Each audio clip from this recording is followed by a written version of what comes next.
Buenas noches, ¿cómo están?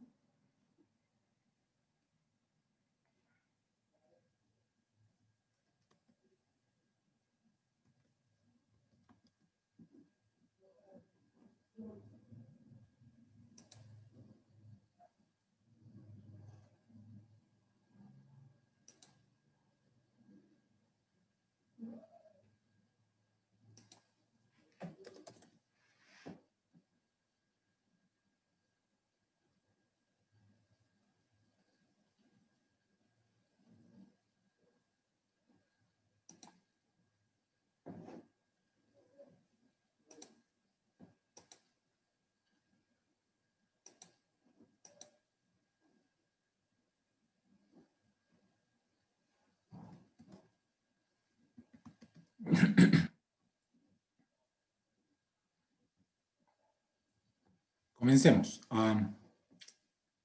Quiero revisar una cosita que está un poco lenta.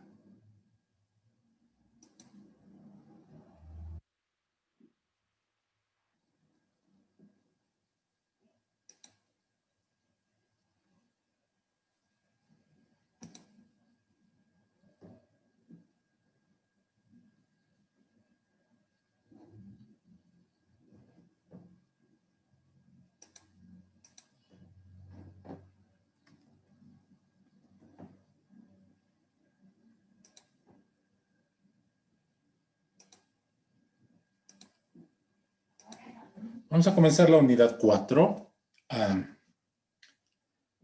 La unidad 4 se llama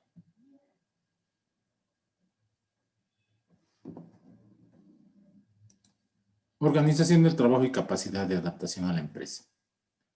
Es un tema un poquito raro.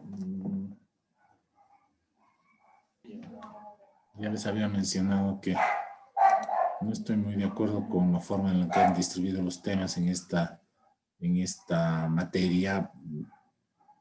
Probablemente en el próximo rediseño haya la posibilidad de incorporar algunas cosas novedosas que faltan y también eliminar algunas cosas que no deberían estar. Pero bueno, comencemos. ¿Qué es la organización del trabajo? La organización del trabajo es algo fundamental que debe hacer no solamente la función de recursos humanos, sino también en consonancia con el trabajo transversal que ahora cumple la función de recursos humanos, el resto de las divisiones que debe tener una empresa. Creo que es la organización del trabajo. Este capítulo habla de 6 subtítulos. Un subtítulo introductorio en el que se mencionan algunos conceptos, se habla de algunos antecedentes. Luego vamos a hablar de políticas y gestión de la incorporación de las personas. Hemos hablado en el anterior capítulo de la función básica de la administración de recursos humanos, que es el reclutamiento, selección, incorporación, inducción y evaluación. Eso en general, ese conjunto de procesos se llama incorporación. Entonces, vamos a ver ahora, sabiendo que esas son las tareas básicas, vamos a ver ahora un conjunto de tareas que se refieren a la incorporación de las personas desde un punto de vista moderno. Luego vamos a hablar de un tercer subtítulo de las políticas de integración del personal a la organización. Habíamos visto de que el periodo de inducción es el periodo en el que se presenta al nuevo integrante de la empresa, a la persona recién reclutada, a la empresa y se le hacen conocer diversos aspectos de la misma, no solamente los aspectos generales de la empresa, lo que se hace en la inducción general, sino también los aspectos particulares de su trabajo, lo que se hace en la inducción específica, ¿no? Pero luego de eso viene un periodo de duración variable que se denomina periodo de integración. Es el periodo en el que la persona recién seleccionada adquiere valor para la empresa. Y de esa integración se puede hablar mucho, y eso es lo que vamos a hablar en ese acápite de esta unidad. Luego vamos a hablar de la pirámide organizativa y la forma en la que esta pirámide organizacional ha ido cambiando para adecuarse a los tiempos modernos. Realmente, para concluir, para redondear el tema, vamos a ver la forma en la que se adaptan los recursos humanos a los cambios en la organización del trabajo. Vamos a hablar de la organización del trabajo, vamos a hablar de la forma en la que los tiempos modernos han cambiado la organización del trabajo y luego vamos a hablar de la forma en la que los recursos humanos se adaptan a esos cambios. Finalmente vamos a hablar de un capítulo muy chiquito que se llama el proceso de socialización. Comencemos. Estamos Elia, Carelli, Daisy, Eli, Iván Gary, Lucero, Yamil Alberto y mi persona. ¿Qué es la organización del trabajo? La organización del trabajo es el proceso que integra los recursos humanos con la tecnología y los medios de trabajo y los materiales en el proceso de trabajo, sea este productivo, de servicios, de formación o de conocimientos. Un poco complicada esa definición. La organización del trabajo es el proceso que integra a los recursos humanos con la tecnología, los medios de trabajo y los materiales en el proceso de trabajo. Cuando uno se integra a una determinada fuente laboral, le dicen, esto es lo que tienes que hacer, estos son los objetivos de tu función. Por ejemplo, nosotros como ingenieros de sistemas vamos a entrar a trabajar a una empresa seguramente para hacer desarrollo de sistemas, desarrollo de software, soporte de software, mantenimiento de hardware, implementación de comunicaciones, administración de comunicaciones, administración de servicios informáticos, un montón de tareas, un montón de funciones que cumplen los ingenieros de sistemas cuando se integran a una determinada área laboral. La organización del trabajo es entonces el conjunto de herramientas, el conjunto de medios, el conjunto de recursos tecnológicos que nos permiten hacer ese trabajo. Por ejemplo, a un ingeniero de sistemas le dicen, usted es el encargado de hacer soporte de hardware en el banco, en un banco, ¿no? En una institución bancaria, en una institución financiera. Allá, perfecto. Estas son sus funciones y usted tiene que dar permanente soporte a todos los recursos tecnológicos en el banco, de modo de que estos se mantengan funcionando. Perfecto. ¿Cómo voy a hacer mi trabajo? Me imagino que tengo que tener una oficina, un taller, donde tenga la posibilidad de revisar, cambiar algunos dispositivos que no estén funcionando, hacer mantenimiento.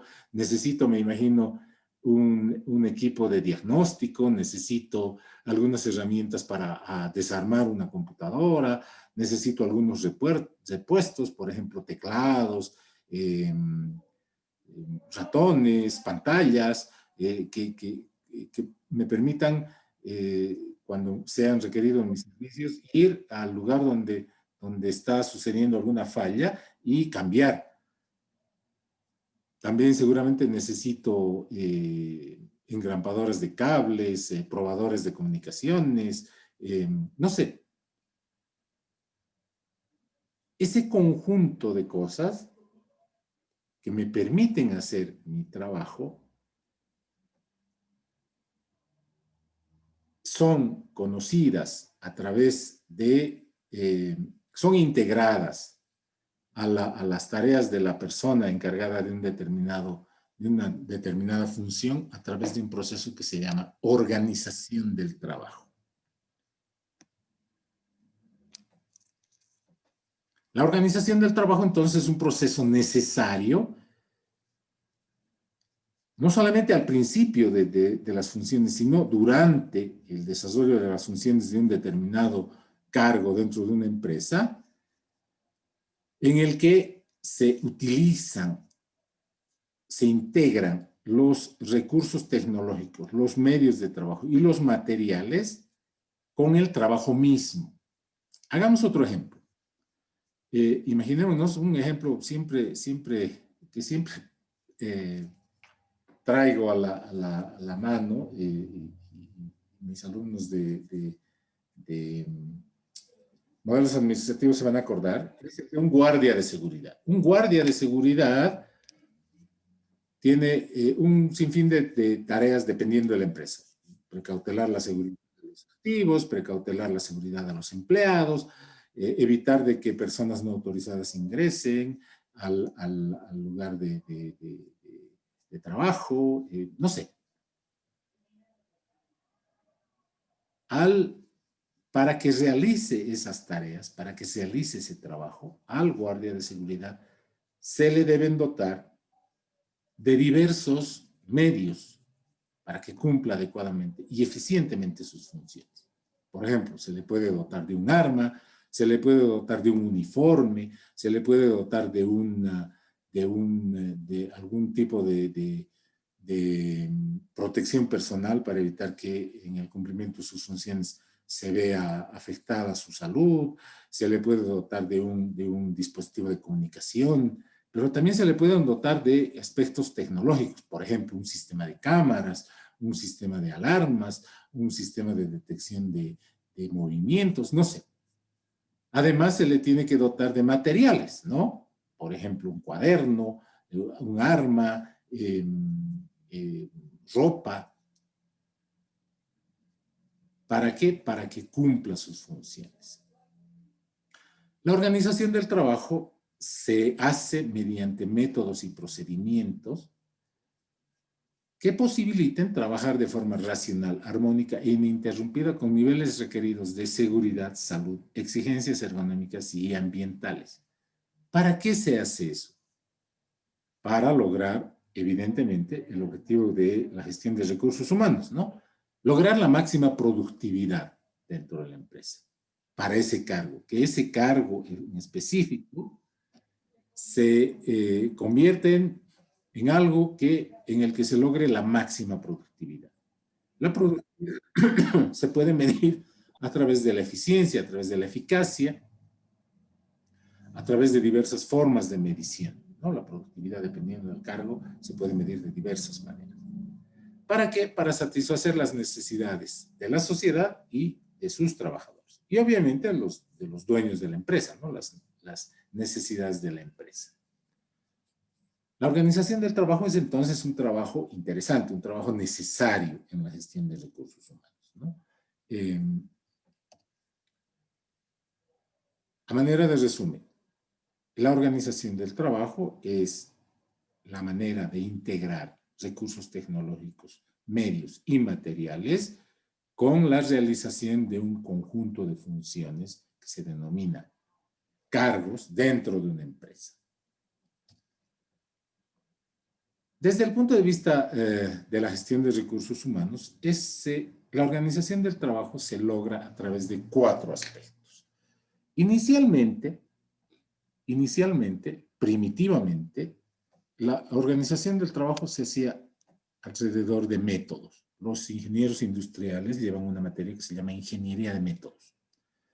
¿Qué hace la ingeniería de métodos? Hasta hace algún tiempo la carrera de ingeniería de sistemas llevaba ingeniería de métodos. No sé si, a lo mejor me corrijan ustedes, no sé si se seguirá llevando.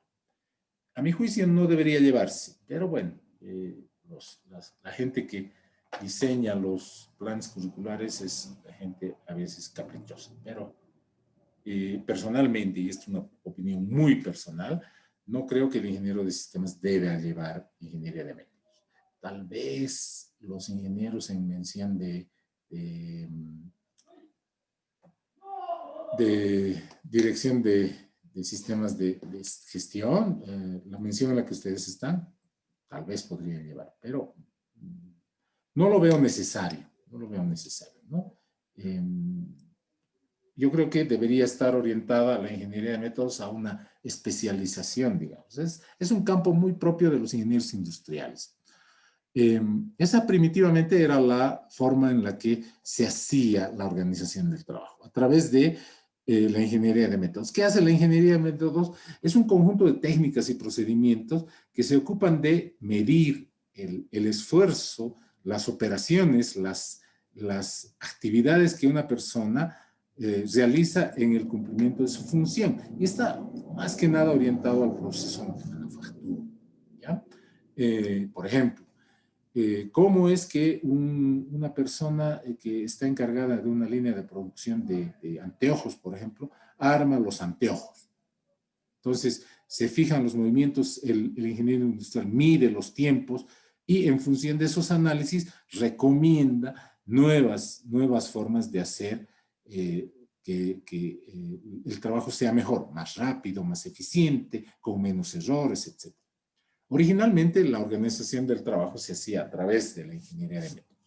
Ahora, la organización del trabajo utiliza los métodos. O sea, el encargado de la gestión de recursos humanos puede contratar a un ingeniero industrial para que le haga algún tipo de relevamiento en métodos para medir las operaciones que se realizan en un determinado proceso con el fin de optimizarlo.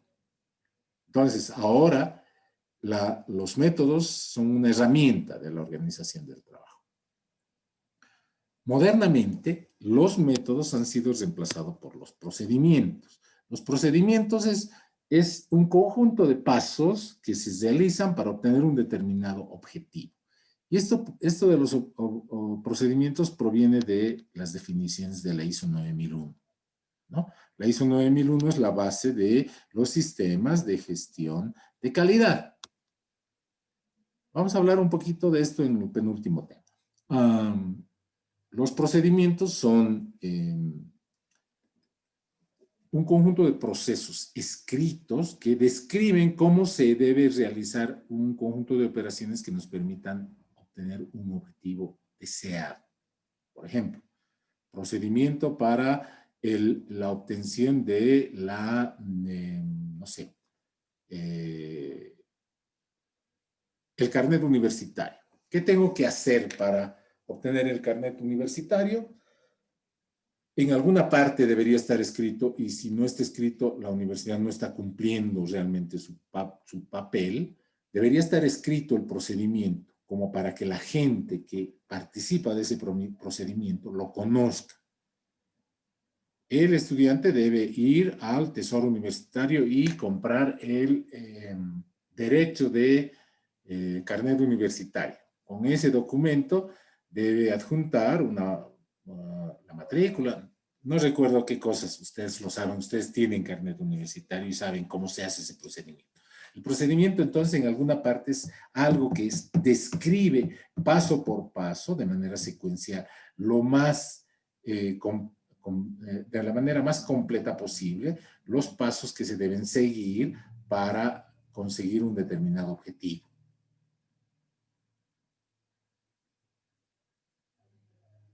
Debe incluir ese procedimiento una descripción de todos los pasos que se hacen y quiénes participan.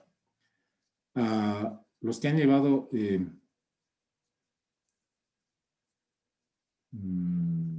modelos administrativos conmigo, en el capítulo en el que yo personalmente he incorporado en el contenido una materia que se llama Modelos Administrativos de Segunda Generación, describimos los modelos basados en gestión de calidad, los modelos basados en calidad en general, y describimos los sistemas administrativos basados en ISO 9001. Y ahí describimos los procesos que se realizan. Entonces, a mis alumnos les digo, ustedes escojan un proceso y descríbanlo. Les doy un formato general, porque bueno, los formatos pueden ser muy variables, y les digo, en base a este formato, descríbanme el procedimiento. Y mis alumnos escogen una serie de procedimientos. ¿Cómo puedo obtener el carnet de identidad? ¿Cómo puedo obtener la beca comedor? Etcétera. Entonces, el procedimiento es un documento en el que se reflejan los pasos, se registran los pasos que se deben seguir para conseguir un determinado objetivo. Si yo estoy ingresando a un cargo, la organización del trabajo me debe suministrar ese conjunto de procedimientos, porque esos procedimientos están garantizados que si se realizan de acuerdo a cómo están descritos, me van a permitir realizar mi trabajo más eficientemente. Entonces, hasta ahora, la organización del trabajo se describe a través del uso de métodos, a través del uso de procedimientos, a través del uso de normas. Las normas también describen cómo debe hacerse el trabajo. Pero más modernamente, la organización del trabajo se centraliza o se apoya en los sistemas. Y cuando hablo de sistemas, la mayoría de la gente mortal, porque nosotros somos medio especiales, los ingenieros de sistemas somos una cuestión aparte. Pero la mayoría de las personas normales piensan en computadoras, ¿no? Cuando ustedes les dicen a una tía que ha venido de otro lado, ¿y qué estás estudiando, hijito? ¿Qué estás estudiando, hijita? Ah, yo estoy estudiando ingeniería. Dicen, ay, con computadoras, qué lindo. Esa es la visión que todo el mundo tiene, pero no es verdad. O sea, para realizar el trabajo, los ingenieros de sistemas no necesariamente trabajan con computadoras. Por ejemplo, la ISO 9001 es el conjunto de normas que describen la implementación correcta de un sistema de gestión de la calidad. La gestión de calidad puede hacerse con computadoras, pero no se hace solamente con computadoras, se hace con muchas otras cosas más. La ISO 27001 describe cómo se implementa un sistema de gestión de seguridad de la información. Evidentemente, cuando hablamos de sistemas de información, estamos hablando prácticamente al 100% de computadoras, pero no solamente se necesitan de computadoras para implementar un sistema de gestión de seguridad de la información. Por lo tanto, la organización del trabajo, cuando se apoya en sistemas, no está apoyándose necesariamente en computadoras. La organización del trabajo moderna se apoya en los 4 aspectos: en los métodos, en los procedimientos, en normas y en sistemas.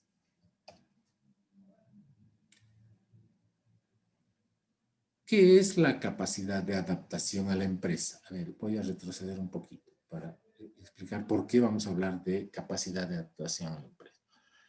Este tema se llama, la unidad 4 se llama organización del trabajo. Hemos ya aprendido lo que es la organización del trabajo. Y un segundo tema, o el título dice, y la capacidad de adaptación a la empresa. ¿Qué es la capacidad de adaptación a la empresa? La capacidad de adaptación a la empresa es a ver, la adaptación a la empresa, vamos a partir de ahí, la adaptación a la empresa es el proceso mediante el cual el nuevo funcionario, el nuevo trabajador, alcanza un potencial máximo productivo dentro de la empresa. Generalmente ese potencial llega luego de la fase de inducción. La fase de inducción, para recordarlo, está compuesta por dos partes: la inducción general y la inducción específica. La inducción específica generalmente dura mucho más que la inducción general. Pero es evidente de que en ese momento en el que le estamos mostrando al nuevo funcionario, al nuevo trabajador, su trabajo, el lugar donde va a trabajar, qué cosa debe hacer, etcétera, es muy difícil que en ese momento ese trabajador alcance su máximo potencial. Es evidente de que eso va a suceder mucho después. La idea de la gestión de recursos humanos es hacer que ese momento en el que el trabajador alcance su máximo potencial llegue lo más rápido posible, ¿no? Llegue lo más rápido posible. eh, voy a invitarle a Daisy. Daisy es auxiliar, lo ha puesto en su currículum, en el currículum que está en el, en el LinkedIn. ¿Qué materia dicta usted, Daisy? Análisis de balance y después de ingeniería de sistemas 1. Ah, sí, análisis de balance dicta. ¿Para qué? Sí, ¿Para ingeniero. qué? No es mi auxiliar. No, soy del Inge Misericordia, paralelo C. Ah, bien. Usted ha dado un examen y ha sido seleccionada. ¿Esa Sí, ha sido la primera sí. vez que ha dictado auxiliatura? No, ya en básicas he iniciado con química general. Ah, He caramba. dictado por 2 semestres. Ah, qué bien. ¿Y cómo ha sido su primera clase? No, estaba nerviosa porque era mi primera vez también, una experiencia que nunca me voy a olvidar. Estaba nerviosa, no podía agarrar bien el marcador. Esa ha sido mi primera clase. Ya después me he ido acostumbrando a medida de que iba pasando. ¿Cuánto tiempo diría usted, cuántas clases, cuántas semanas diría usted que le ha costado alcanzar su máximo potencial? 3 clases, sí. Hoy La tan verdad, 3 rápido, clases. Sí, es que yo bastante soy de rápido. las que me gusta, la verdad sí, me relaciono fácilmente, interactúo con las personas y simplemente tuve que dictar 3 y en la siguiente ya normal, lo manejé, lo dominé normalmente, ya no me puse nerviosa, me he ido acostumbrando y es más, estaba hasta el día de hoy ya me gusta eso de dictar clases, ya me ha Bien, agradado bastante. bien. A ver, alguna otra persona, Ariel, Elia, Carelli, Eli, Flora, Ivangari, Yetri, Lucero y Yamil. ¿Alguno de ustedes es auxiliar?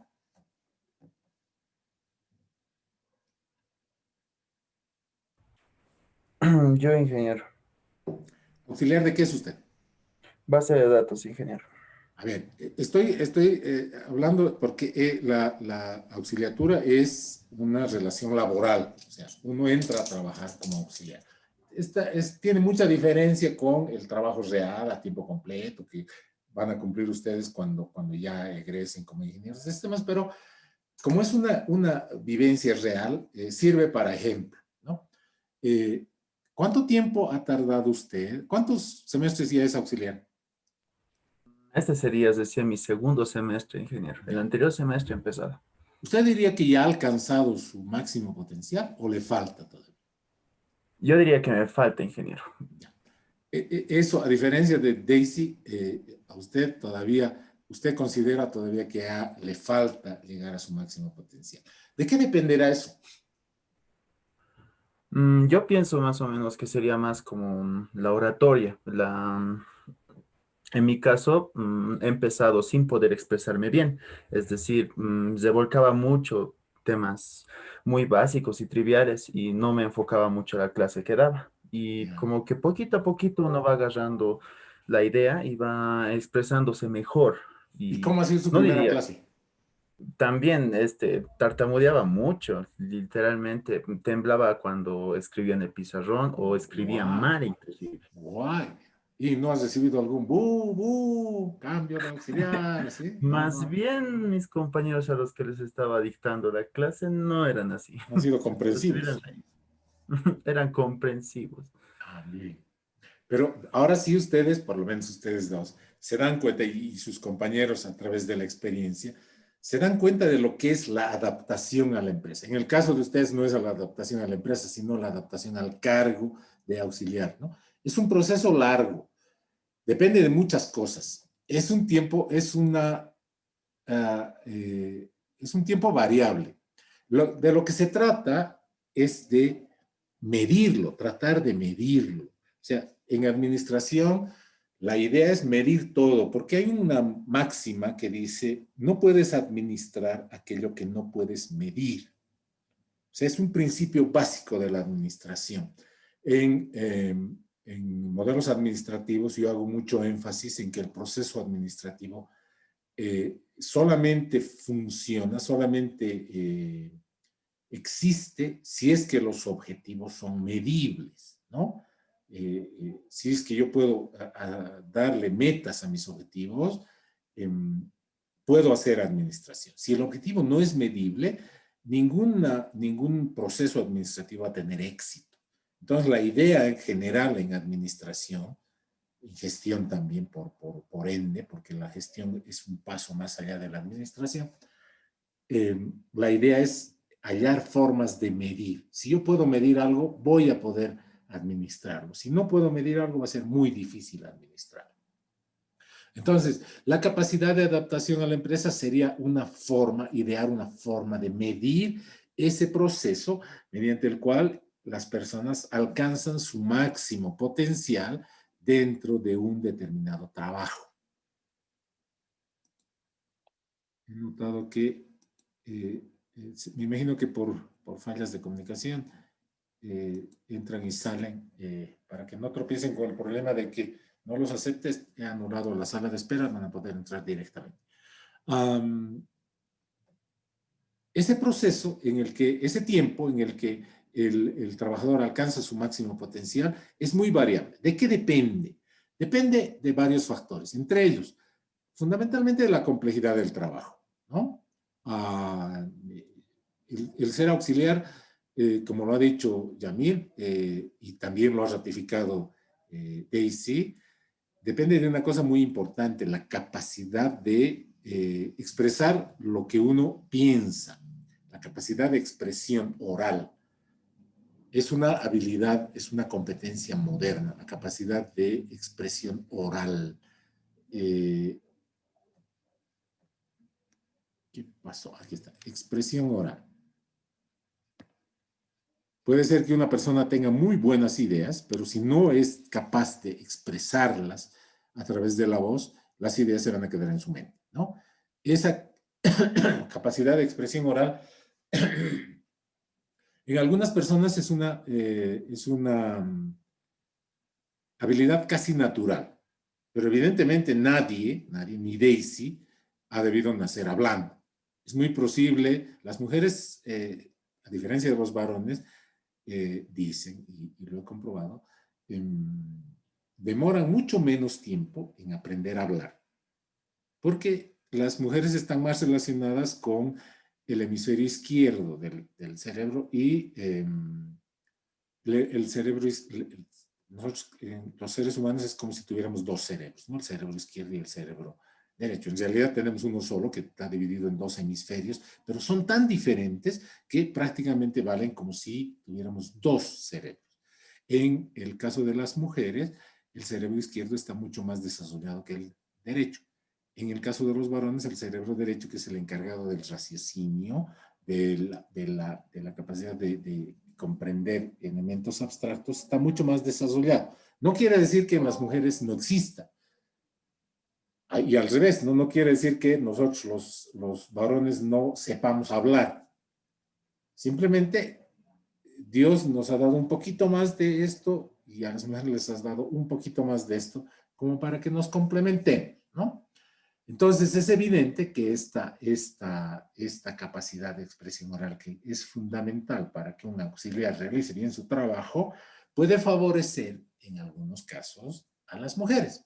En el caso de Daisy, que la conocemos y sabemos que tiene una muy buena expresión oral, le ha sido muy fácil utilizar esa competencia profesional para llegar a su máximo potencial más rápidamente que lo que nos comenta Yamil, ¿no?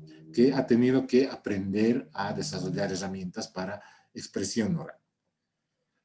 La complejidad del trabajo, y estamos hablando de un trabajo, ¿no? La complejidad del trabajo puede medirse desde diversos puntos de vista, ¿no? En algunos casos puede ser un conjunto complejo de una combinación compleja de diversas habilidades, conocimientos.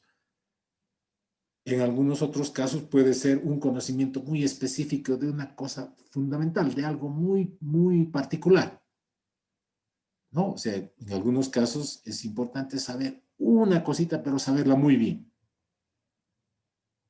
En otros casos es un conjunto complejo de muchas cosas que hacen muchísimo más difícil la capacidad de adaptación a esa tarea.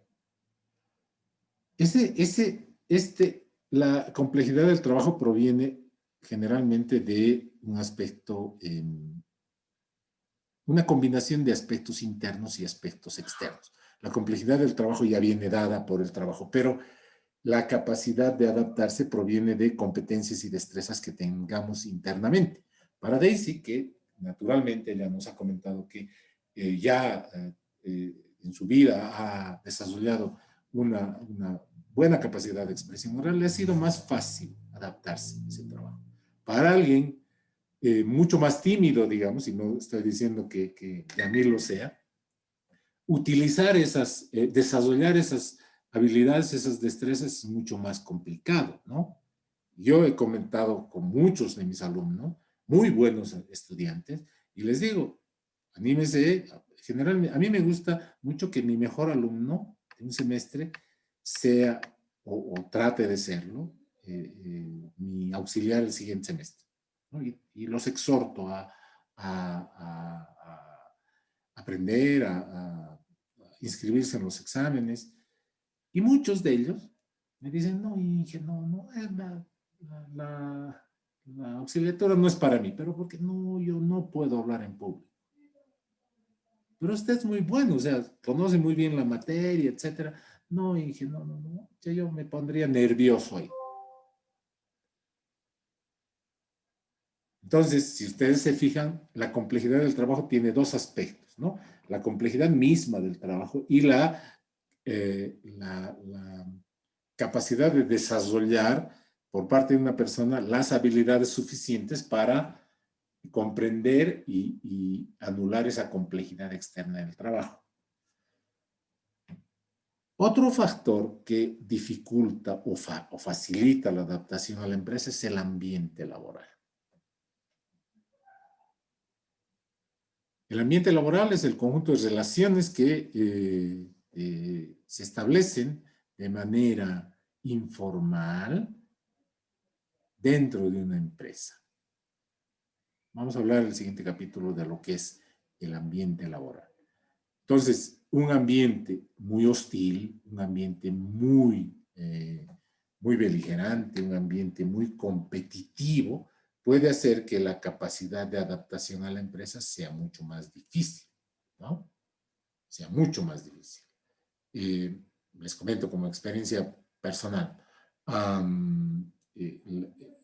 Una vez fui contratado en una empresa y no me querían en la empresa, porque yo era lamentablemente el encargado se me había contratado para hacer algunos cambios, y esos cambios representaban que algunas personas iban a ser lamentablemente alejadas de la empresa. Entonces a mí se me vio como el enemigo, como la persona que era el que nos iba a despedir a todos, y nada, ni el saludo, les prometo, ni el saludo.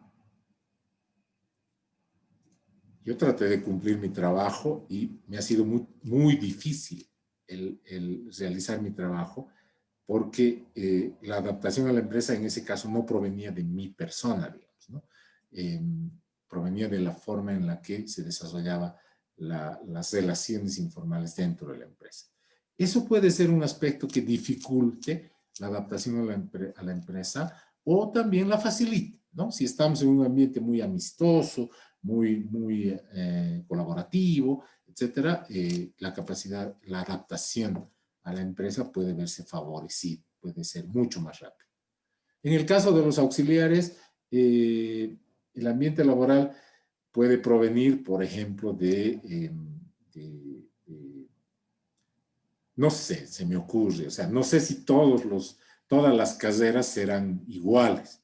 En ese caso, por ejemplo, me imagino, estoy presumiendo, yo también he sido auxiliar en mi época de estudiante, pero soy varón, o sea, es evidente que nunca voy a poder estar en los zapatos de una mujer. Probablemente para una mujer, dependiendo del ambiente laboral, sea un poquito más complicado la adaptación a la empresa, ¿no? Pero que proviene del ambiente laboral.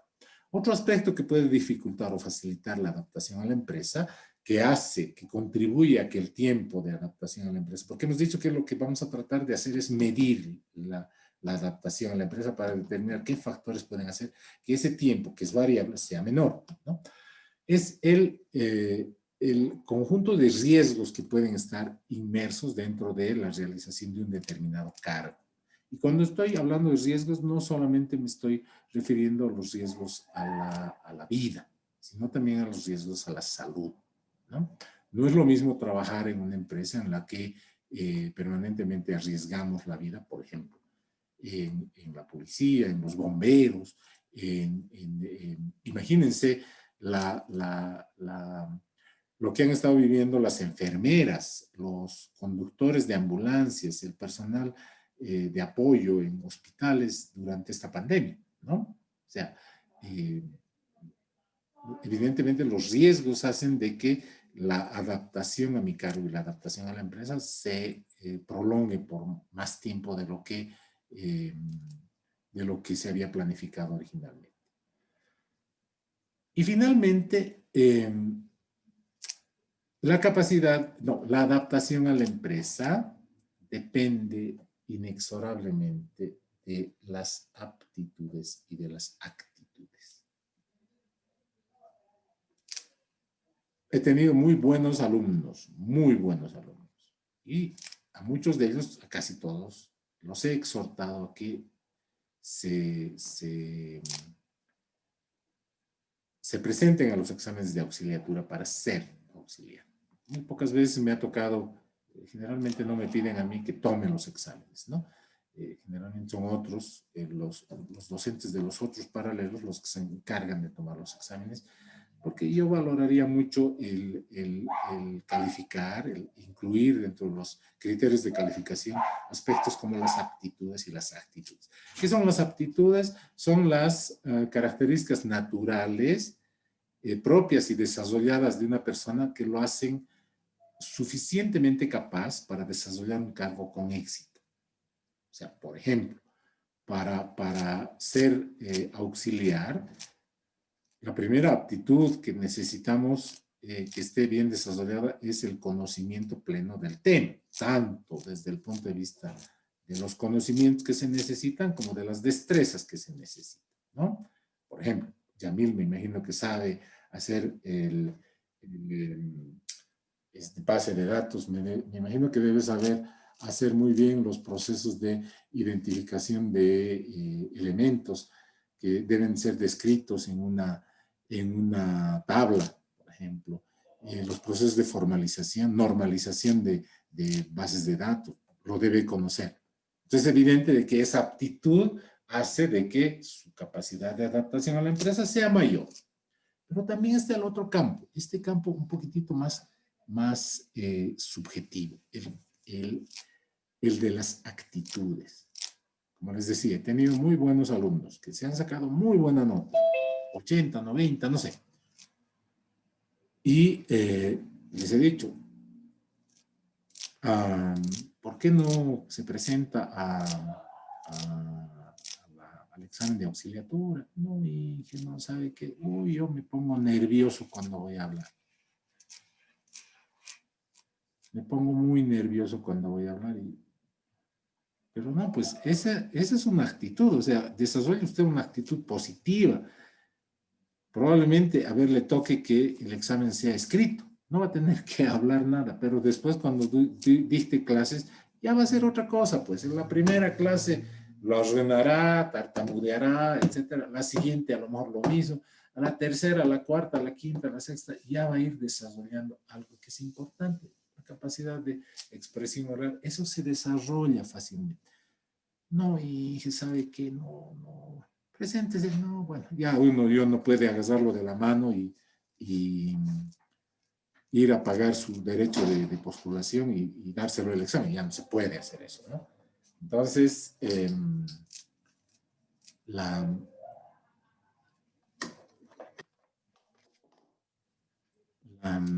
la actitud es fundamental. Le voy a pedir a Yamil que me diga por qué ha querido ser auxiliar?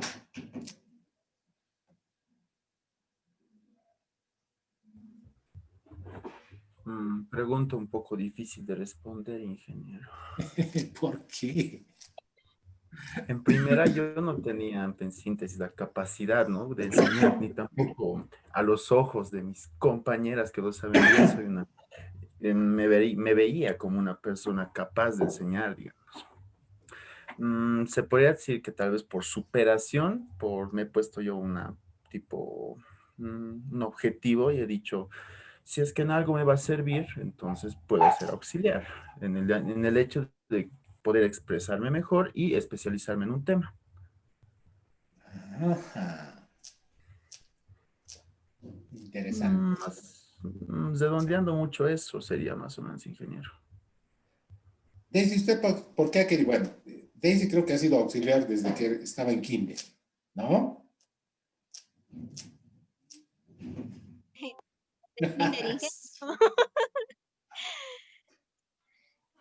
No, Inge. Ya. ¿Me escucha, Inge? Sí, la escuchamos. Ya. Igual, al momento cuando yo entré a la facultad del 2017, con mis 17 años, era tipo que no sabía nada, estaba en la nada y ya, como me independicé en sí, yo soy de Caracollo, ¿ya? Y fui a vivir a Oruro, ya solita y demás. Entonces, a veces siempre los recursos, ya no es lo mismo, digamos, de pedirle a tus padres para algún gusto que tengas. Entonces, de esa manera más que todo yo lo he visto y me he ido enterando de que había estas becas. Primero he sacado comedor y luego ya, más que todo para que ya me sustente en la parte de la alimentación y demás. Luego ya empecé a recabar información y me dijeron de que sí hay la beca, lo que es auxiliatura, donde puedes dictar o das un examen y te pagan. Y yo me interesa más que todo por eso, o sea, me he sorprendido tanto y he visto auxiliares y así, jovencitos, de toda edad, ¿no? Y me gustaba, y desde siempre me ha gustado enseñar. Normalmente en el colegio ayudaba a mis compañeros, enseñaba, es algo que siempre, creo que lo tenía siempre desde mí, Por como eso le una digo, pasión. desde Y kinder usted ha sido auxiliar, sin sueldo, pero ha sido auxiliar. sí, ingeniero. Entonces, por ello que yo me he planteado ya empezar a dictar alguna materia que por lo menos destaque y sepa, ¿no? Y además, y me he propuesto en primer lugar química, porque es la materia que he tenido dificultades en la facultad, ya que en colegio era muy distinto. En la facultad tenía dificultades y por ello me he propuesto, he dicho, no, tengo que lograrlo y voy a ser auxiliar y justamente ya hace semestres atrás por el dictado y más que todo mi objetivo ha sido la parte económica y también especializarme o conocer o profundizar más aquellas materias que estoy dictando y superarme. Ya era una meta que lo quería cumplir, más que todo por ello. Bien. Carely, usted es muy buena alumna. ¿Por qué no es auxiliar?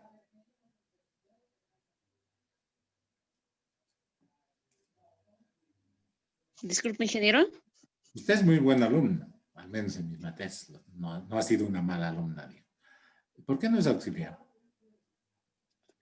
Mm, ¿Ha, Mayormente, ha ingeniero, dado es por falta examen? de tiempo. ¿Ha dado examen en alguna materia para auxiliatura? 2 veces en una materia, pero mayormente eso no ha sido en materias así teóricas, mayormente en materias prácticas. ¿Y cómo le ha ido? Bien, pero bueno, no he podido superar al que era el auxiliar antes de eso. Ya. A ver, al resto. ¿Qué aspectos ven en Yamil que dice, me he lanzado el reto de ser auxiliar? Daisy que dice de manera mucho más práctica, yo tenía ese reto para, por ejemplo, sustentarme a mí mismo. Con Karen que dice, tal vez de una manera muy práctica también, no tengo tiempo, digamos, o sea, me falta tiempo para ese tipo de cosas. Ahí lo que se advierte es actitud. ¿Qué es la actitud? Es un rasgo de carácter. La actitud es un rasgo de carácter. Hay personas, ay no, esa persona, uy no, muy mala persona es, tiene una mala actitud. ¿Qué significa mala actitud? Ay, no sabría decirte qué significa actitud, por qué significa, que por qué él tiene mala actitud. No, pues es medio jetón, siempre anda renegando, no te habla, no te saluda, es medio callado. O sea, La actitud es un conjunto de cosas que provienen muchas veces del carácter de la persona y que lo colocan en alguna ventaja o desventaja en torno a su capacidad, en este caso, de la capacidad de adaptación a la empresa. La actitud no solamente tiene que ver con el tema laboral, sino incluso del relacionamiento humano, ¿no? Hay gente que agarra y dice, no, yo no tengo muchos amigos. ¿Por qué? Pero no, a mí no me gusta tener amigos. Guay. Uno se agarra y se sorprende y uno dice, pero ¿por qué será? No, es que a mí no me gusta, por ejemplo, que alguien me esté diciendo, que alguien me agarre uy, ya bueno, entonces. Y esas actitudes no te van a llevar muy lejos, digamos, ¿no? Entonces, de todas estas, de estos factores que hemos enumerado, muchos son solucionables, pero el tema de la actitud muchas veces es bien difícil de solucionar. Sigamos. Ya tenemos una idea de lo que es la organización del trabajo y de la capacidad de adaptación a la empresa. Hablemos un poquito de las políticas y gestión de la incorporación de las personas. Hemos dicho de que la incorporación de las personas es el proceso mediante el cual se incorporan, se hace el proceso de que una persona llene un determinado cargo dentro de una empresa, ¿no? Definiremos la palabra política. Estas definiciones deberían estar en la introducción. La política, muchas veces, a mí no me gusta la política, dicen, ¿no? Las personas, no, a mí no me gusta la política. Pero la política existe incluso fuera de esos ámbitos medio escandalosos que hemos visto en la última, en el último periodo, ¿no? De lo que se habla mucho. De la presidencia, de la Cámara de Diputados, de la Cámara de Senadores, etc. La política en general es una actividad o conjunto de actividades que se orienta de forma ideológica.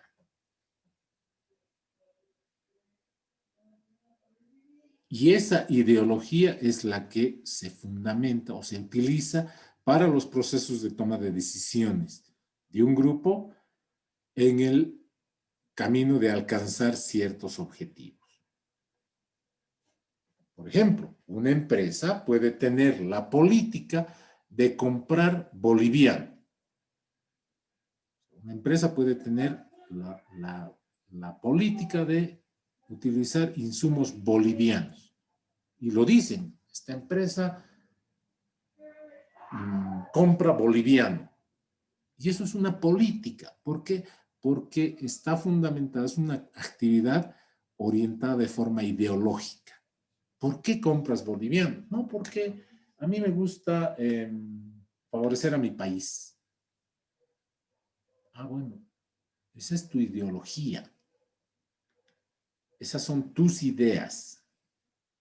Y lo que se mueva a razón o a raíz fundamentándose en tus ideas es una política. O sea, descubrimos de pronto que política no había sido una mala palabra. Es más, muchos de nosotros incorporamos muchas decisiones políticas en nuestra vida, que no tienen nada que ver con aspectos de socialismo, capitalismo, masismo, nada que ver, ¿no? O sea, si por ejemplo yo tengo la idea del respeto a la vida de los animales, voy a participar en actividades que promuevan los derechos de los animales, por ejemplo, ¿no? Voy a donar dinero, tiempo de mi trabajo para favorecer mis ideas. Y si ustedes lo ven, no tiene nada que ver con la política desde el punto de vista en el que los medios nos han hecho pensar qué es la política. Cuando hablamos de políticas de la incorporación de las personas, estamos hablando de un conjunto de actividades conducidas de manera ideológica. La empresa puede tener una ideología que no tiene que ver que no necesariamente, así debería decir, que no tiene necesariamente que ver con cuestiones de la política partidaria. Por ejemplo,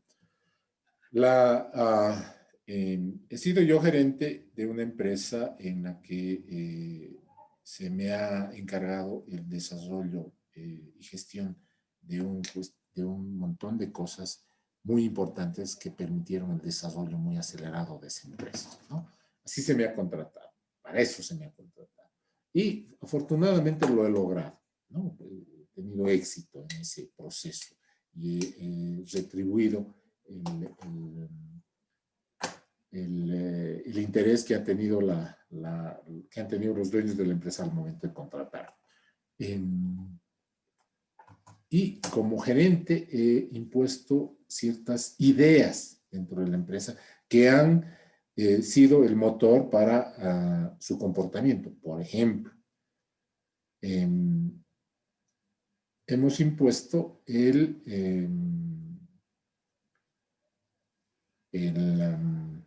ver el reclutamiento interno como política de contratación. La política de contratación de la empresa estaba basada, en primer lugar, en el reclutamiento interno. O sea, esa era la política de la empresa en ese aspecto. Otra política de la empresa, por ejemplo, es la del reciclaje. No sé si ustedes han visto, muchas veces llegan correos y ahí abajito dice un mensajito, generalmente del correo, dice: nosotros tenemos la política de respeto a la naturaleza, por tanto le pedimos, le sugerimos, le imploramos que imprima este documento solamente si es necesario. Si no es necesario imprimirlo, no lo haga. Entonces esa idea de cuidado de la naturaleza, etcétera, mueve la forma en la que la empresa se desenvuelve. Eso es una política. La gestión, porque estamos hablando de políticas y gestión. Hemos definido lo que es la política y vamos a definir lo que es la gestión. Muchas veces cuando uno define las palabras, y esa es una idea mía, cuando uno define las palabras, uno entiende bien el sentido de una oración, ¿no? Porque muchas veces leemos una palabra y ¿qué significará esto? Pero definimos las palabras que componen una determinada oración y somos más capaces de comprender. ¿Qué es la gestión? Esta materia se llama gestión de recursos humanos. La gestión es el proceso, la gestión en general, ¿no? Es asumir y llevar a cabo las responsabilidades sobre un proceso, es decir, sobre un conjunto de actividades. ¿Qué incluye ese proceso? ¿Qué incluye esas responsabilidades? La preocupación por la disposición de los recursos y las estructuras necesarias para que tenga lugar la coordinación de sus actividades y sus correspondientes interacciones y sus semejantes. Es decir, hay una gran diferencia. Antes, a esta persona que era el encargado de conseguir los objetivos de una empresa se le denominaba administrador. La administración es el proceso previo a la gestión. La gestión es en sí el cumplir la administración, pero ir un poquito más allá. ¿Pero cuánto más allá? Depende pues, de tu actitud. Si quieres ir mucho más allá, genial. Mientras cumplas los objetivos de la administración, la gestión simplemente es aquello que te va a llevar a donde tú quieras. El término gestión es utilizado generalmente para referirse al conjunto de acciones que permiten la realización de cualquier actividad o deseo. Pero en realidad es mucho más que eso, ¿no? En general, la incorporación de las personas tiene varias fases. La primera fase es la fase de búsqueda y selección. La fase de búsqueda y selección se refiere a la acción de realizar el trabajo de búsqueda y selección de candidatos que reúnan los atributos que estratégicamente necesite la empresa para satisfacer las necesidades de sus clientes. Antes, les estoy hablando de hasta hace unos 10 años, las tareas de búsqueda generalmente se hacían a través de medios tradicionales, ¿no? Cuando alguien decía, pon tu currículum en LinkedIn, ¿pero para qué? No, es muy posible que alguien te reclute a través del LinkedIn. Antes, los procesos de búsqueda y selección estaban orientados exclusivamente a buscar a aquellas personas que deseaban trabajar o que deseaban cambiar de ambiente laboral. Tengo un amigo que me ha dado un excelente consejo, que se los doy ahora.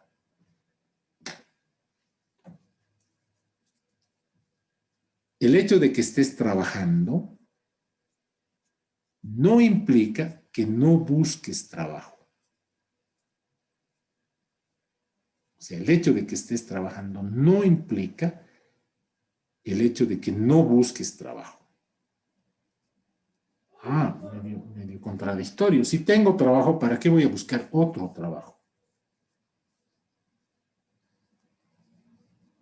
¿Sabes qué? Y él me dice, ¿no?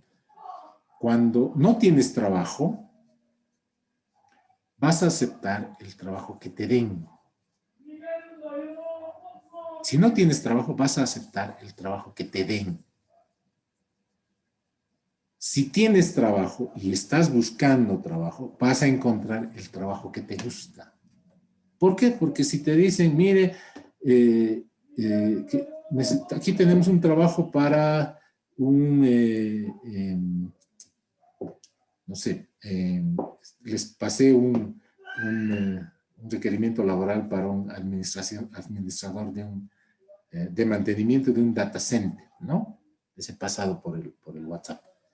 Entonces, si me interesa ese campo, voy, y aunque esté trabajando, voy y presento mis papeles, y si me contratan, incluso si el salario es menor, voy a ir a un trabajo que me gusta. Entonces, nuevamente les repito el consejo. El hecho de que estés trabajando no significa que no busques otro trabajo. No debería implicar que no busques otro trabajo. Entonces, antes, los procesos de búsqueda y selección de las empresas estaban orientados generalmente a buscar personas jóvenes o a buscar perfiles específicos. Desde hace unos 20 años, no tanto, unos 15 años hasta la fecha, muchos cargos, estoy hablando de muchos cargos, se llenan con personas que no necesariamente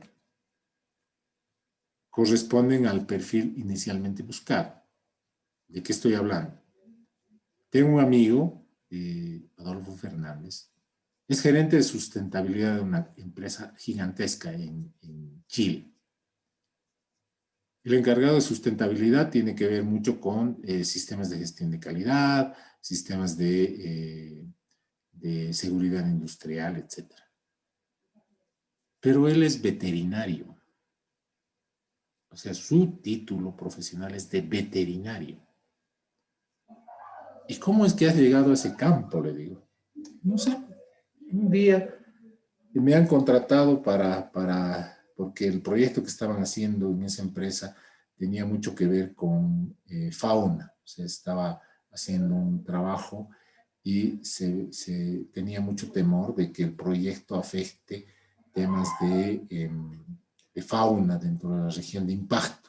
O sea, me imagino que algunos animalitos iban a ser afectados por la construcción de ese proyecto. Entonces, como yo era veterinario, me han contratado para ver exclusivamente el tema de animales. Y les gustó mucho mi trabajo, el proyecto terminó, y pensé que mi trabajo iba a terminar, y después vienen a decirme, ingeniero, no es ingeniero, es doctor. Doctor, nos gustaría que usted siga trabajando con nosotros. ¿En qué proyecto? No. Actualmente no tenemos ningún proyecto, bueno, estamos en varios, pero nos gustaría que trabaje en la oficina central, ya no tanto para dirigir un proyecto específico, un área de un proyecto específico, sino en general. Pero bueno, muchos de sus proyectos no tienen que ver con animales. No, no, no. O sea, lo sabemos. Sabemos que muchos de nuestros proyectos no tienen. Este sí tenía mucho componente de interacción con animalitos, con la fauna de la área donde estamos trabajando, pero en general queremos que usted trabaje en un área genérica de sustentabilidad. Excelente. Ya lleva él trabajando cerca de 20 años, 15 años en ese trabajo y no tiene el perfil. ¿Cuál es el perfil para ese tipo de personas? Un ingeniero químico, un ingeniero industrial, tal vez, pero no un veterinario. Entonces, los procesos de incorporación de las personas, desde el punto de vista ideológico, y para tratar de llegar un poco más allá, como hemos dicho que es la gestión, ya están incorporando nuevas características. La fase de búsqueda y selección se refiere a la acción de realizar un trabajo de búsqueda y selección de candidatos que reúnan los atributos que estratégicamente necesita la empresa para satisfacer las necesidades de sus clientes. Vamos a hablar de ejemplos de incorporación de las personas. Algunas empresas tienen procesos de incorporación de las personas bastante peculiares. Les voy a mostrar en general no hablo mucho de esto y simplemente les mando.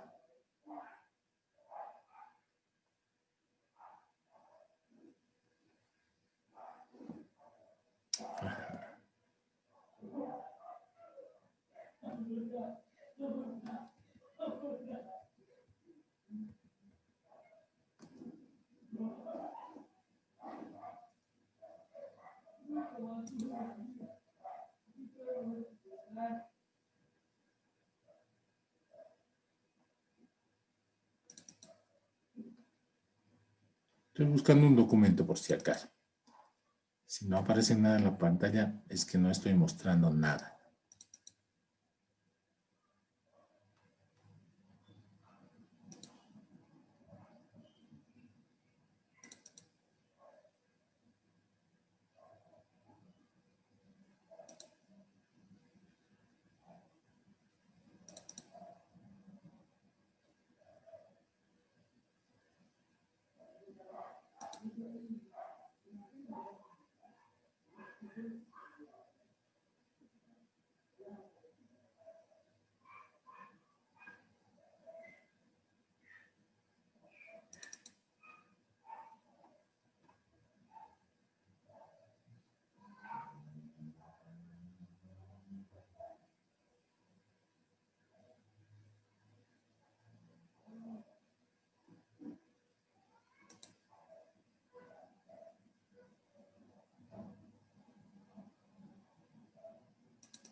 Aquí está, este documento se los voy a mandar, pero para redondear algunas cositas. Por ejemplo, el banco alemán Deutsche Bank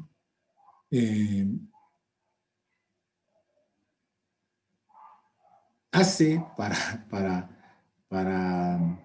seleccionar al nuevo personal, incorpora ferias de empleo. Y en esas ferias de empleo a sus candidatos les ponen unas gafas de realidad virtual y mediante esas gafas de realidad virtual hacen que los candidatos experimenten lo que es desempeñar esos cargos. Entonces, luego de esa experiencia, podían detectar esos tres aspectos, esos 4 aspectos que hemos mencionado, que son los fundamentales y que definen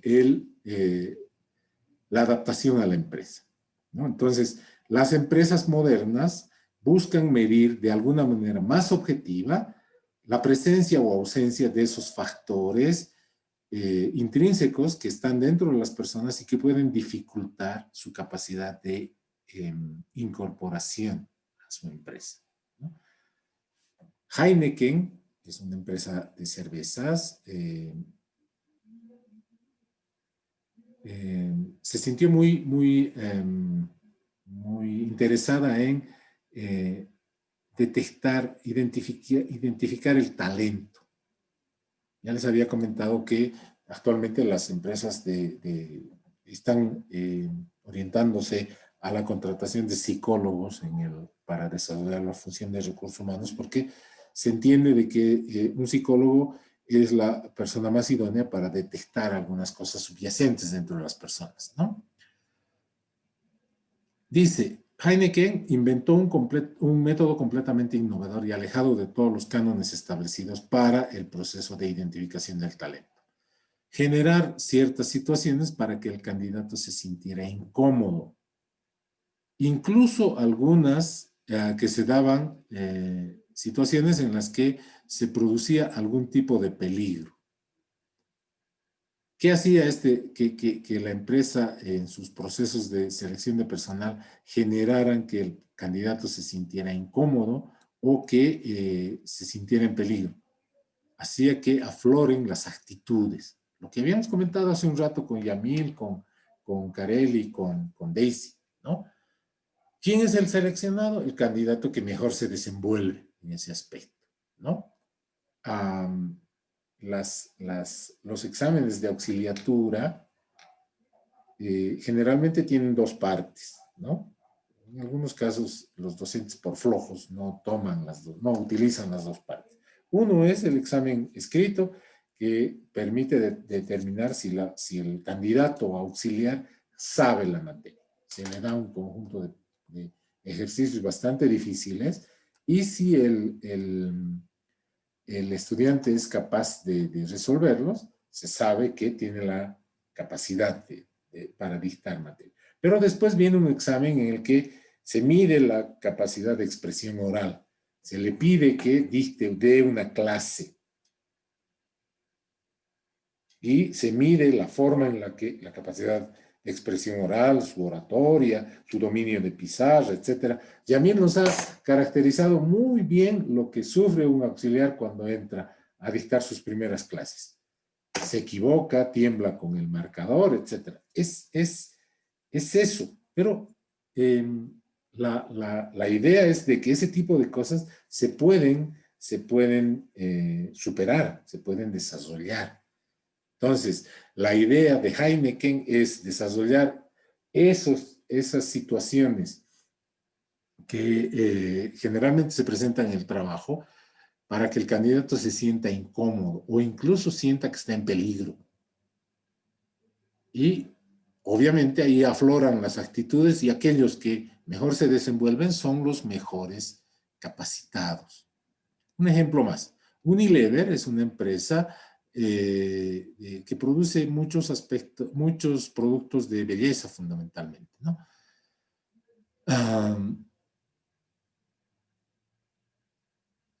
Unilever utiliza inteligencia artificial para seleccionar el personal. Fíjense, ya no utiliza personas para seleccionar el personal, utiliza inteligencia artificial. Y un proceso que se llama gamificación. El proceso de gamificación consiste en que los candidatos o los posibles candidatos desarrollen un juego de roles, ficticios obviamente, pero que le permiten a la empresa determinar cómo se comportaría probablemente esa persona ante una situación real. Estos son 3 ejemplos. El documento tiene muchos más.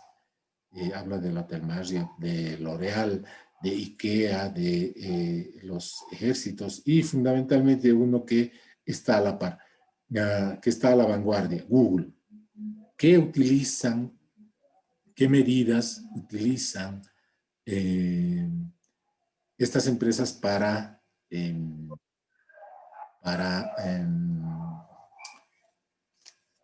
seleccionar al personal? Google es de lejos la empresa que apela a métodos muy particulares para identificar el talento humano y la capacidad de adaptación. O sea, Google es evidente de que mide y valora mucho la creatividad de las personas. Y pueden sorprender, imagínense que ustedes estén postulando a un cargo en Google y el seleccionador, el encargado de recursos humanos, va a venir y le va a decir, le va a hacer una pregunta completamente absurda. Una pregunta para la que uno probablemente no esté ni preparado. Por ejemplo, ¿qué harían ustedes si el seleccionador les dice, imagínense que ustedes son tan pequeños que están en una licuadora, todos conocemos una licuadora, ¿no? Y está entre las hojas de la licuadora de un tamaño muy pequeño, dentro del vaso de la licuadora. El vaso de la licuadora, el motor de la licuadora en cualquier momento va a comenzar a funcionar y usted va a ser morir, picado, licuado. ¿Qué haría usted para escapar?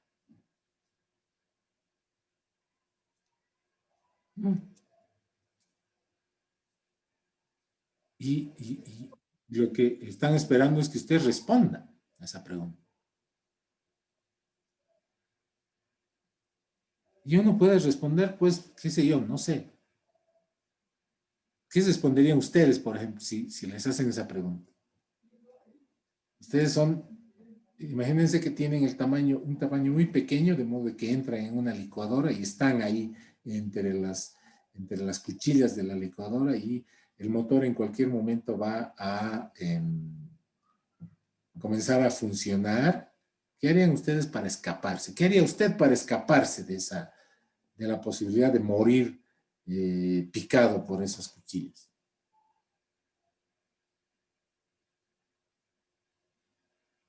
¿Qué haría usted, Yamil?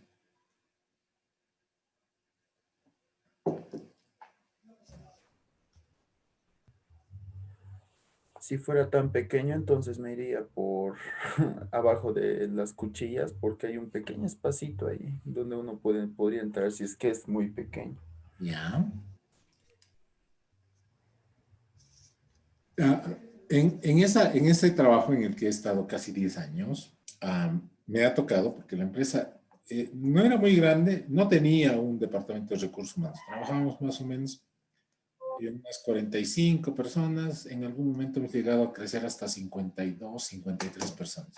Pero no teníamos una gerencia de recursos humanos, un encargado de recursos humanos. La función de recursos humanos la cumplía mi persona, que era el gerente general.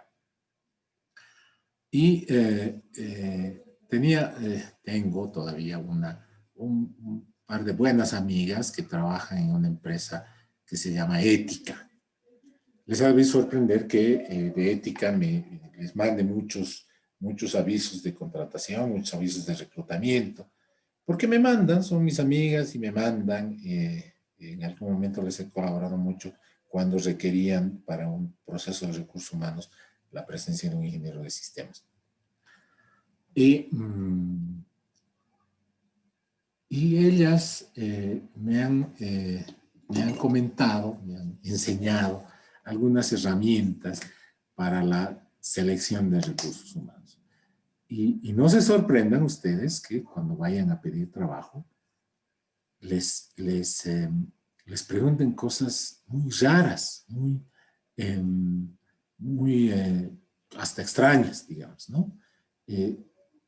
A las señoritas, si un posible empleador les pide que se saquen la ropa, salgan de ahí, salgan de ese lugar, porque lamentablemente es algo que se hace, o sea, lamentablemente es algo que sucede.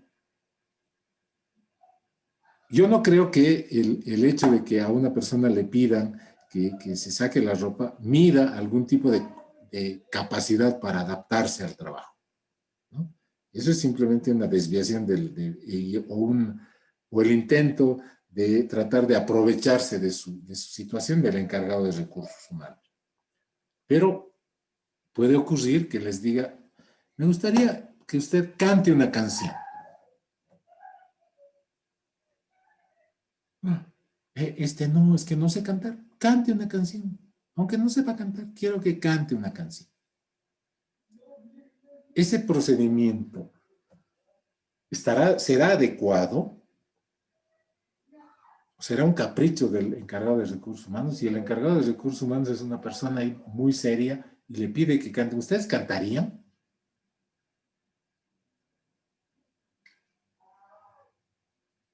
Quiero que me cuente un chiste. Estamos todos serios, con mi corbatita bien puesta, con mi trajecito sastre, las chicas, ¿no? Y tratando en la entrevista para el trabajo que dice que están seleccionando personal para la jefatura de sistemas de una gran empresa, y el encargado de la contratación me dice, a ver, cuénteme un chiste. ¿Qué es lo que mediría? ¿Qué es lo que intentaría medir un psicólogo con eso? Si les piden que canten, ¿qué canción cantaría usted, Carelli? ¿O no cantaría? Cantaría, pero lo que se me ocurriera en ese momento, yo creo. Pero me imagino que uno puede cantar algo y tal vez a uno en el karaoke le salga algo bien. Esa sería, yo creo, la canción que cantaría. No sé, se me ocurre. Y si a usted, Elia, le pidieran que cuente un chiste, ¿qué chiste contaría? La verdad, Inge, no se me ocurre un chiste ¿Qué que me creen que sepa mucho. podría decir eso? Tal vez la forma en la que nos podemos relacionar con diferentes personas desde ¿Ya? de un momento a otro, de momentito así rápido. Ese tipo de cosas tratan de descontextualizarlo a uno. Generalmente uno va bien armadito, bien paquete, como se dice, bien paquete voy a ir al examen. Yo sé qué cosa voy a decir, incluso lo he practicado tanto que lo sé de memoria. Ayer estaba como tribunal en la defensa del proyecto de grado de una muchacha, Wendy, algo, no recuerdo muy bien su apellido, pero se llamaba Wendy. Y el tribunal era mixto, es decir, habían dos tribunales que estábamos allí presencialmente y un tribunal que estaba vía Zoom. Y estaba defendiendo a la chica muy en confianza, que exponiendo su proyecto de grado, y comenzó a alejarse del micrófono. Lamentablemente, con el láser, etcétera, se comenzó a acercar a la pantalla, al data display, a la pantalla del data display, y se comenzó a alejar del micrófono que estaba captando su voz para que el tribunal que estaba en el otro lado de la computadora, en el Zoom, lo pudiera escuchar. Y lógicamente el tribunal manda un mensajito a nosotros, nos dice, no se escucha, ya no escucho. Yo no quería interrumpirla. Y no quedaba otra. O sea, si el tribunal no escucha lo que uno está diciendo, lamentablemente la defensa del proyecto hasta puede anularse, digamos, ¿no? Entonces yo le digo, Wendy, por por favor, señorita, se ha alejado usted del micrófono y, por favor, el ingeniero Ureña no la puede escuchar. Acérquese, por favor, al micrófono. Listo. Cuando uno va muy paquetito, quiere decir, es decir, cuando uno se ha preparado de tal manera, entrenado de tal manera de hacer las cosas casi mecánicamente, y uno los descontextualiza con una pregunta de, a ver, Cante, o a ver, Wendy, por favor, acérquese al micrófono, ahí ya el paquetito se desarma y ahí aflora realmente la persona que es por dentro, pues. Y se comenzó a poner nerviosa, comenzó a tartamudear, tan. Y lamentablemente no le fue tan bien, pues. O sea, comenzó a confundirse, etcétera. Y la idea de ese tipo de preguntas es descontextualizar. Habíamos visto, por ejemplo, en que Heineken genera situaciones en las que el candidato se siente incómodo. ¿Para qué? Para ver la manera en la que se desenvuelve, pues. Si me dicen, a ver, cuénteme un chiste, sí, tengo. Mire, dice que un lorito, que bla, bla, bla, bla. Ya, muy bien, muy bonito su chiste. Ya me han descontextualizado, han hecho que el candidato se sienta incómodo y lo que vamos a medir ahora es la forma en la que supere esa situación, que muchas veces uno va a encontrar en el trabajo. Y ya no nos interesa la calidad del chiste, la verdad es que el chiste no tiene nada que ver, ¿no? O sea, no voy a calificar, bonito su chiste, me ha hecho seguir, le daremos el trabajo. No.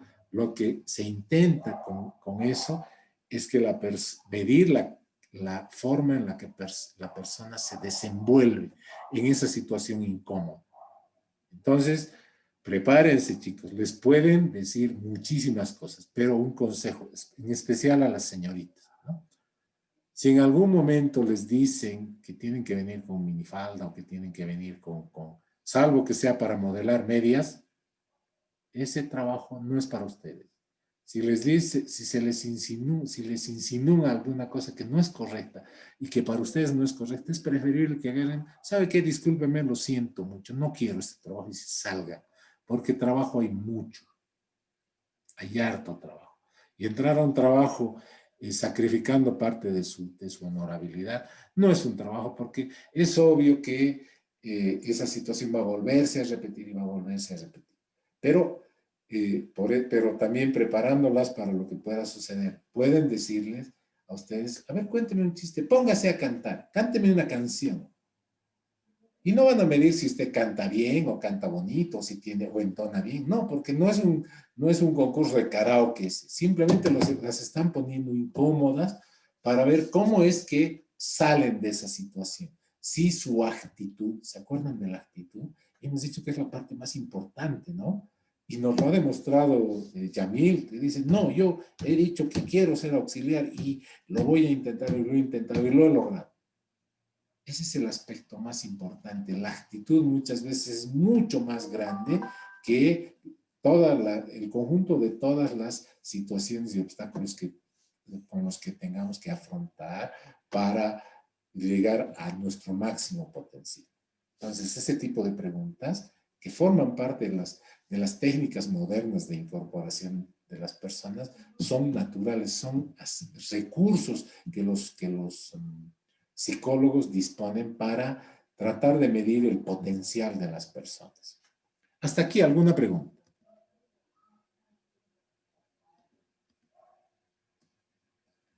Ese documentito se los voy a mandar enseguida por el WhatsApp para que ustedes vean otros ejemplos de incorporación a las personas, para que se sientan familiarizados, porque sabemos que en algún momento, ustedes lo han puesto el 2021, el 2022, van a ser profesionales y van a atravesar esos procesos de reclutamiento, esos procesos de incorporación. ¿Alguna pregunta?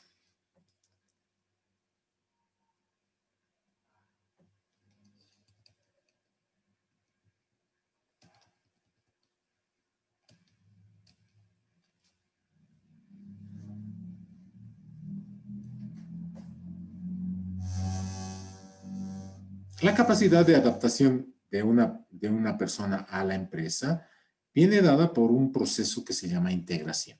O sea, la integración es el proceso voluntario o improvisado, o sea, metodológico o improvisado. Muchas empresas planifican los procesos de integración y hay otras empresas que lo dejan al azar, digamos, que preparan a la persona para su adaptación y que al final definen el tiempo de adaptación. Si la empresa tiene unas adecuadas políticas de integración, el proceso de adaptación puede verse rápidamente superado, ¿no? Hemos dicho de manera general que que la adaptación a la empresa es el proceso, es el tiempo que la persona tiene para alcanzar su máximo potencial. Lamentablemente, ese tiempo puede ser infinito, es decir, puede ocurrir que un determinado candidato nunca alcance su máximo potencial por esos obstáculos que hemos mencionado. Generalmente las empresas diseñan sus procesos de integración a través de pasos, ¿no? Una forma muy utilizada es la de los 5 pasos, ¿no? El proceso de inicialización o Ingeniero, un prácticas. momento. Dígame. ¿Aló? No están Estamos viendo dando, nada. Sí, tienes razón, discúlpenme. Aquí está. No se han perdido mucho, o sea, es el subtítulo del capítulo y estamos acá. Generalmente la mayoría de las empresas asumen un modelo de 5 pasos. El modelo de 5 pasos tiene justamente eso, 5 pasos. El primer paso es aquel referido a la iniciación y prácticas. Luego viene una fase que se llama aprendizaje continuo. Luego viene una fase que se denomina asentamiento y continuidad. Finalmente viene una fase, la penúltima, consolidación final, y viene una fase importantísima que se llama fidelización. Describamos estas fases. La fase de iniciación o prácticas es el conjunto de procedimientos que se aplican durante la primera etapa de incorporación. Generalmente es corta. No debería durar más de 3 meses. Esa fase de iniciación o prácticas es una fase muy supervisada, porque habíamos dicho que la legislación boliviana, por ejemplo, acredita un tiempo de 89 días que se denomina tiempo de prueba. ¿Qué acredita este tiempo de prueba? Le faculta al empleador de poder despedir a un empleado que a su juicio no va a poder rendir de acuerdo a lo que se espera de él, sin necesidad de pagarle todos sus beneficios sociales, porque hasta los 89 días la persona no goza de todos sus beneficios sociales. Lo único que podría exigir es su salario, ¿no? Pero, por ejemplo, otras prestaciones no está obligado el empleador a darle antes de los 89, antes de los 90 días. Entonces, esa parte es la inicial. Es la fase de iniciación y prácticas, en las que el trabajador debe ser sometido a diversos aspectos que muestren su real capacidad dentro de la empresa. Luego viene la fase de aprendizaje continuo. En esta fase, el trabajador desarrolla un conocimiento de sus tareas. Generalmente es un proceso, dependiendo de la tarea, dependiendo del cargo, es un proceso más o menos largo, ¿no? Este procedimiento, los procedimientos aplicados en la fase de aprendizaje continuo, debe establecer la duración, debe definir evaluaciones periódicas, debe definir grados de dependencia, establecer y definir responsabilidades, además de planificar promociones y ascensos, sobre todo para que la persona vaya aprendiendo de su trabajo. O sea, el proceso de aprendizaje continuo es un proceso largo, dependiendo mucho de la complejidad del trabajo, en el que la persona comienza a aprender lo que tiene que hacer. Comienza a incorporar y desarrollar mecanismos internos que le permitan desarrollar bien su trabajo. A ver, Hagamos un ejemplo práctico. La fase de inicialización, en el caso de Yamil, que nos dice que más o menos, no, en el caso de Daisy, que nos dijo que más o menos a la tercera clase ya podía dominar muy bien la pizarra, etcétera, su capacidad para dictar clases, sería el proceso de iniciación o prácticas. El proceso de aprendizaje continuo es el proceso mediante el cual ya se desarrolla la habilidad para resolver problemas, por ejemplo, ¿no? Este proceso puede tomar aproximadamente un semestre, poco menos tal vez. Luego viene la fase de asentamiento y continuidad. En esta fase se deben implementar procedimientos que sirvan para asegurar que la integración del personal y asegurar que se haya superado la fase de aprendizaje y se continúe formando en los conocimientos esenciales para lograr la competitividad de la empresa. En esta fase lo que se enseñan son valores.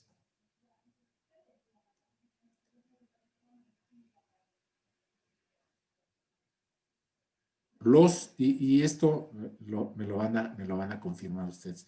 Los auxiliares que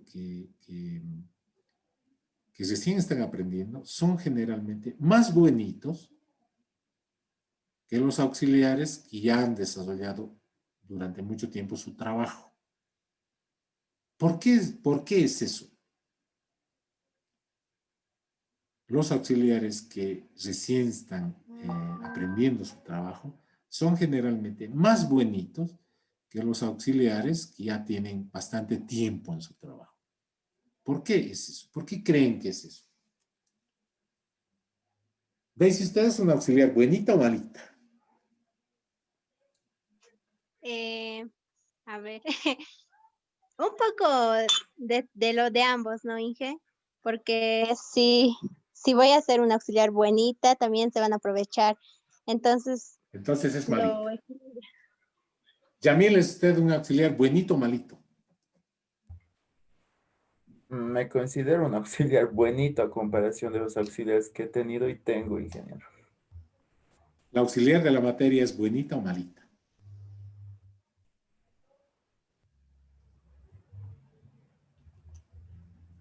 No le voy a avisar. No soy chismoso, no le voy a decir. Yuri, sus alumnos han dicho que es usted malita. Es bonita, ¿no? Inge, ¿O esta no? parte no Es grave. malita. ¿Qué? Esta parte no grave, Inge, ya. La conozco, Yuri, yo sé cómo es, no necesitan responderme la pregunta. Pero, a ver, estamos en el hecho de que probablemente las primeras experiencias de auxiliatura, Daisy y a mí, han debido estar en su fase de formación y han tenido que disculpar algunos errores porque evidentemente también los cometían ellos, ¿no? Cuando ya una persona está en la fase de asentamiento, ya se forman valores. No, aquí me presentan la práctica y el que no presenta al día siguiente ya es a la mitad del puntaje. Pero, Auxi, por favor, no. Pero el semestre anterior nos has dado opción para presentarte prácticas incluso hasta el último día del semestre. No, este semestre es diferente. Lo que se intenta en la fase de asentamiento y continuidad es procurar que la persona asuma valores. ¿Por qué? Porque en esta fase ya la persona conoce bien su trabajo y lo que vamos a pensar, tanto en la gestión de recursos humanos como en la planificación estratégica, es tratar de ver hasta dónde puede llegar esa persona. O sea, tratar de hacer que asuma mayores responsabilidades, asuma cargos más jerárquicos. Entonces es evidente de que la persona tiene que desarrollar valores comprometidos con la cultura y la imagen de la empresa. Inge, Dígame. una pregunta, ¿no? Ya que estamos hablando del tema de auxiliares bonito o malo, La pregunta surge más que todo es si se consideraría lo mismo el auxiliar buenito con el auxiliar que aplica lo que es la empatía. No sé si sería lo mismo, auxiliar buenito con el auxiliar que aplica lo que es la empatía con sus Mm, alumnos. Se ha hablado mucho de empatía, sobre todo en este tiempo, ¿no? De pandemia. La empatía es la capacidad que una persona puede tener para comprender lo que otra persona está sintiendo, ¿no? La empatía es un proceso que incluso tiene mucho componente psicológico en el que las personas pueden sentir lo que otras personas están sintiendo. La empatía es un proceso bastante importante en un auxiliar, por ejemplo. Yo he tenido auxiliares que agarran, vienen a la clase, vamos a resolver este ejercicio, taca, taca, taca, taca, taca, resuelven, listo, práctica para la siguiente clase y se van. Pero hay otros auxiliares que agarran y dicen, están resolviendo y constantemente se fijan en sus alumnos. Porque un docente, sobre todo un docente, también un auxiliar, desarrolla tarde o temprano esas habilidades de darse cuenta si sus alumnos le están entendiendo o no. Entonces, es evidente que el auxiliar entiende pues, muy bien todo lo que está enseñando, por algo es auxiliar, ¿no? Pero él tiene que ponerse en los zapatos, y Daisy lo ha dicho, tiene que tener empatía con sus alumnos para darse cuenta qué aspectos no le están comprendiendo y implementar herramientas, nuevas actitudes, nuevos procedimientos que permitan que eso que él entiende bien, lo entiendan sus alumnos. Yo entiendo de que un auxiliar que tiene empatía es un buen auxiliar, que debe separarse, debe clasificarse en otro lugar del auxiliar buenito. El auxiliar buenito es el auxiliar que no sabe nada y que porque no sabe nada hace de que sus alumnos tampoco le exijan mucho. Entonces le dicen, Auxi, ¿podrás presentarte prácticas? Sí, preséntenme nomás, porque sabe que en algún momento él no está dando todo lo que sus alumnos merecerían y se convierte en un auxiliar buenito, ¿no? Buen auxiliar es diferente de un auxiliar buenito, ¿no? Y ustedes lo saben, ¿no? Lo saben. Y eso no solamente pasa con los auxiliares, sino también pasa con los docentes. Hay docentes buenos y hay docentes buenitos. Y hay docentes buenos que son también buenitos, ¿no? Y esa debería ser la combinación ideal. Un buen docente buenito, ¿no? ¿Por qué? Porque muchas veces el estudiante no tiene todos los recursos que podrían asegurar que su rendimiento sea excelente. Y estoy hablando de recursos incluso de alimentación, por ejemplo, ¿no? En esta pandemia se ha visto muchos auxiliares que no pueden darse el lujo de tener un celular que pueda conectarse al internet, por ejemplo. Entonces, ha sido bien facilito. Sí, clases presenciales, clases virtuales a partir de ahora, y el que no tiene un celular, el que no tiene conexión a internet, el que no tiene dinero para comprarse megas, se arruina, pues se aplaza. Eso es ilegal, eso no está bien, ¿no? La universidad debería haber provisto de capacidades como para que el estudiante goce de herramientas como para asegurar que no solamente asista a clases, sino también aproveche esas clases, ¿no? Yo, por ejemplo, en alguna reunión propuse de que la universidad en diversos parques ponga, pague con el dinero de la universidad puntos de Wi-Fi, por ejemplo. Entonces, yo no necesariamente iba a ir a una aula, pero me iba a un parque que sabía que la universidad había puesto Wi-Fi, conocía la contraseña y me conectaba y pasaba clases ahí, digamos. Sin necesidad de gastar mis megas, sin necesidad de estar sufriendo ahí con una mala conexión, etc. Entonces, yo creo que, respondiendo a su pregunta, la empatía es una característica de un buen auxiliar. Y un buen auxiliar no necesariamente tiene que ser bonito, pero es mejor que un buen auxiliar, es decir, que sabe su trabajo, que sabe enseñar, que sabe la materia, sea también bonito, porque el ser bonito asegura, dentro de los límites de la comprensión, que entiende los problemas por los que están tropezando sus alumnos, ¿no? No sé si respondí a su pregunta. Sí, está bien. Muchas gracias. Seguimos. Finalmente, la penúltima fase viene la consolidación final. Ya lo hemos preparado con valores, ya sabemos que la persona conoce bien su trabajo, y ahora lo que tenemos que prepararlo es para que ascienda en la escala, en la pirámide organizacional. Que si es un técnico, suba a una jefatura, a una gerencia, y lo vamos preparando para eso. La integración de las personas es un proceso que no debería terminar nunca, ¿no? Deberíamos continuar la integración de las personas hasta lograr que, y lo dice la definición, hasta que la persona logre su máximo potencial. Si su máximo potencial es ubicarlo en una gerencia, bien, pues debería subir hasta ese lugar.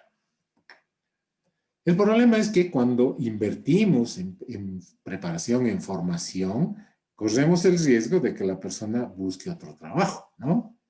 Y esa es la última fase de la integración, la fidelización. La fidelización está fundamentada en procedimientos que busquen convertir a los puestos de una forma lo más variada e interesante posible en puestos en los que las personas no migren a otras empresas. Esta es la cuestión más complicada, porque una persona que invierte en sus recursos humanos, no se olviden de que una empresa, y esto es una cosa que, a la que yo siento gratitud, una empresa, Coacin, me contrataron y me dijeron, ingeniero, lo vamos a mandar a que se capacite usted a Chile. Uy, pero yo no era una persona de mucho tener.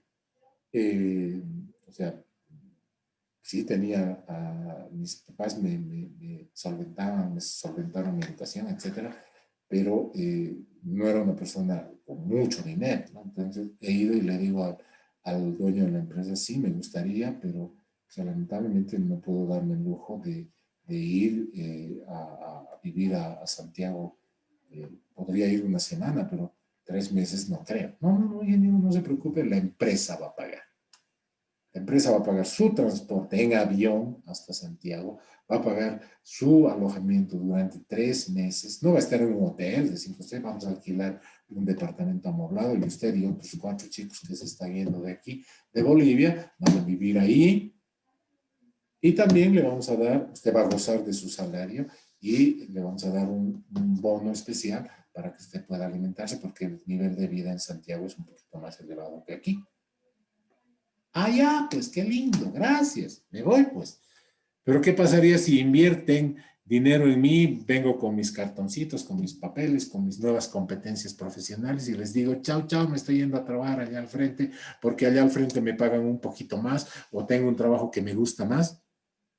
Eso es lo arriesgado, ¿no? O sea, la etapa de fidelización es la última fase de la integración de las personas, porque se trata de hacer algo que es bastante difícil. Hacer que los empleados se sientan motivados dentro de la empresa para evitar que migren a otras empresas.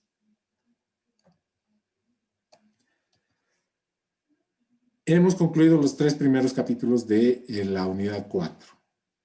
Introducción, las políticas de gestión e incorporación de las personas, las políticas de integración del personal a la organización. Hemos descrito en general las fases y hemos adornado con algunas cuestiones tanto personales como de ustedes, para ilustrar los procesos, ¿no? Vamos a seguir la próxima clase hablando de la pirámide organizativa y la forma en la que las empresas modernas están viendo a algo que es tradicional, la estructura organizacional, y la forma en la que los recursos humanos se adaptan a posibles cambios en la organización del trabajo. Si no tienen ninguna pregunta, nos estaríamos despidiendo hasta la próxima clase.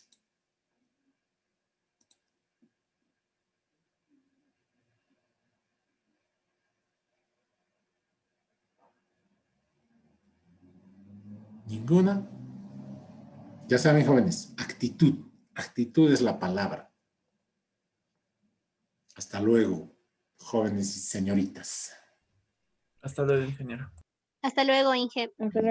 Hasta luego. Hasta luego, ingeniero. Hasta luego, ingeniero. Hasta luego, hasta luego.